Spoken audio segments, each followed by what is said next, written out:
شروع اللہ کا نام لے کر جو بڑا مہربان نہایت رحم والا ہے۔ حامیم، اس کتاب کا اتارا جانا اللہ کی طرف سے ہے جو زبردست ہے، دانا ہے، جو گناہ بخشنے والا اور توبہ قبول کرنے والا، سخت عذاب دینے والا ہے، صاحب کرم ہے۔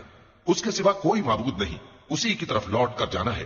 اللہ کی آیتوں میں وہی لوگ جھگڑتے ہیں جو کافر ہیں، تو ان لوگوں کا شہروں میں چلنا پھرنا تمہیں دھوکے میں نہ ڈال دے۔ ان سے پہلے نوح کی قوم اور ان کے بعد اور امتوں نے بھی پیغمبروں کی تکذیب کی، اور ہر امت نے اپنے پیغمبر کے بارے میں یہی قصد کیا کہ اس کو پکڑ لیں اور بےہودہ شبہات سے جھگڑتے رہے کہ اس سے حق کو زائل کر دیں، تو میں نے ان کو پکڑ لیا، سو دیکھ لو میرا عذاب کیسا ہوا۔ اور اسی طرح کافروں کے بارے میں بھی تمہارے پروردگار کی بات پوری ہو چکی ہے کہ وہ اہل دوزخ ہیں۔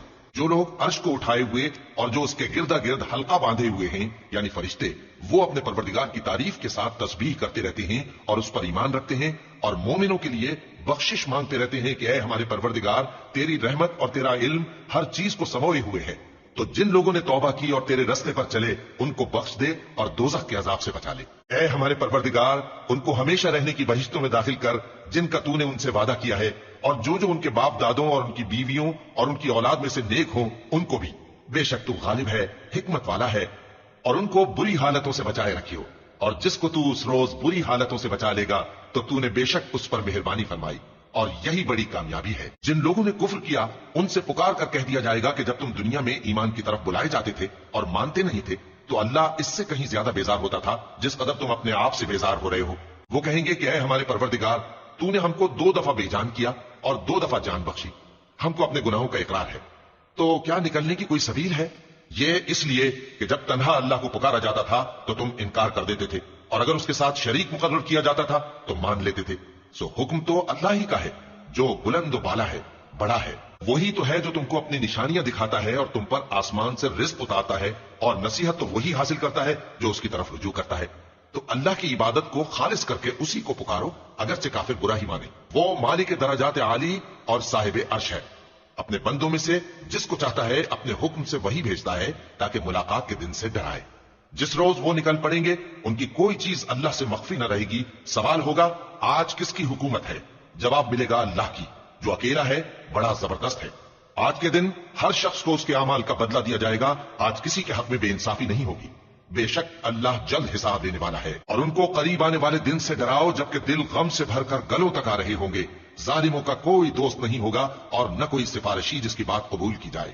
وہ آنکھوں کی خیانت کو جانتا ہے اور جو باتیں سینوں میں پوشیدہ ہیں ان کو بھی، اور اللہ سچائی کے ساتھ فیصلہ فرماتا ہے، اور جن کو یہ لوگ پکارتے ہیں وہ کچھ بھی فیصلہ نہیں کر سکتے۔ بے شک اللہ سننے والا ہے، دیکھنے والا ہے۔ کیا انہوں نے زمین میں سیر نہیں کی تاکہ دیکھ لیتے کہ جو لوگ ان سے پہلے تھے ان کا انجام کیسا ہوا؟ وہ ان سے زور اور زمین میں نشانات بنانے کے لحاظ سے کہیں بڑھ کر تھے، تو اللہ نے ان کو ان کے گناہوں کے سبب پکڑ لیا اور ان کو اللہ کے عذاب سے کوئی بھی بچانے والا نہ تھا۔ یہ اس لیے کہ ان کے پاس پیغمبر کھلی دلیلیں لاتے تھے تو وہ کفر کرتے تھے، سو اللہ نے ان کو پکڑ لیا۔ بے شک وہ صاحب قوت ہے، سخت عذاب دینے والا ہے۔ اور ہم نے موسیٰ کو اپنی نشانیاں اور دلیلیں روشن دے کر بھیجا، یعنی فرعون اور حامان اور قارون کی طرف، تو ان لوگوں نے کہا کہ یہ تو جادوگر ہے، جھوٹا۔ غرض جب وہ ان کے پاس ہماری طرف سے حق لے کر پہنچے تو وہ کہنے لگے کہ جو لوگ اس کے ساتھ اللہ پر ایمان لائے ہیں ان کے بیٹوں کو قتل کر دو اور بیٹیوں کو زندہ رہنے دو۔ اور کافروں کی تدبیریں بے ٹھکانے ہوتی ہیں، اور فرعون بولا کہ مجھے چھوڑو کہ موسیٰ کو قتل کر دوں اور وہ اپنے پروردگار کو بلا لے، مجھے ڈر ہے کہ وہ کہیں تمہارے دین کو نہ بدل دے یا ملک میں فساد نہ پیدا کر دے۔ اور موسیٰ نے کہا کہ میں ہر متکبر سے جو حساب کے دن یعنی قیامت پر ایمان نہیں لاتا اپنے اور تمہارے پروردگار کی پناہ لے چکا ہوں۔ اور فرعون کے لوگوں میں سے ایک مومن شخص جو اپنے ایمان کو پوشیدہ رکھتا تھا کہنے لگا، کیا تم ایسے شخص کو قتل کرنا چاہتے ہو جو کہتا ہے کہ میرا پروردگار اللہ ہے اور وہ تمہارے پاس تمہارے پروردگار کی طرف سے نشانیاں بھی لے کر آیا ہے؟ اور اگر وہ جھوٹا ہوگا تو اس کے جھوٹ کا ضرر اسی کو ہوگا، اور اگر سچا ہوگا تو کوئی سا عذاب جس کا وہ تم سے وعدہ کرتا ہے تم پر واقع ہو کر رہے گا۔ بے شک اللہ اس شخص کو ہدایت نہیں دیتا جو حد سے گزرنے والا ہے، بڑا جھوٹا ہے۔ اے قوم، آج تمہاری ہی حکومت ہے اور تم ہی ملک میں غالب ہو، لیکن اگر ہم پر اللہ کا عذاب آ گیا تو اس کے دور کرنے کے لیے ہماری مدد کون کرے گا؟ فرعون نے کہا کہ میں تمہیں وہی بات سجھاتا ہوں جو مجھے سوجی ہے اور وہی راہ بتاتا ہوں جس میں بھلائی ہے۔ تو جو مومن تھا وہ کہنے لگا کہ اے قوم، مجھے تمہاری نسبت خوف ہے کہ تم پر دوسری امتوں کی طرح کے دن کا عذاب آ جائے، جیسے نوح کی قوم اور عاد اور سمود اور جو لوگ ان کے بعد آئے ہیں ان کے حال کی طرح تمہارا حال نہ ہو جائے۔ اور اللہ تو بندوں پر ظلم کرنا نہیں چاہتا۔ اور اے قوم، مجھے تمہاری نسبت پکار کے دن یعنی روز قیامت کا خوف ہے، جس دن تم پیٹ پھیر کر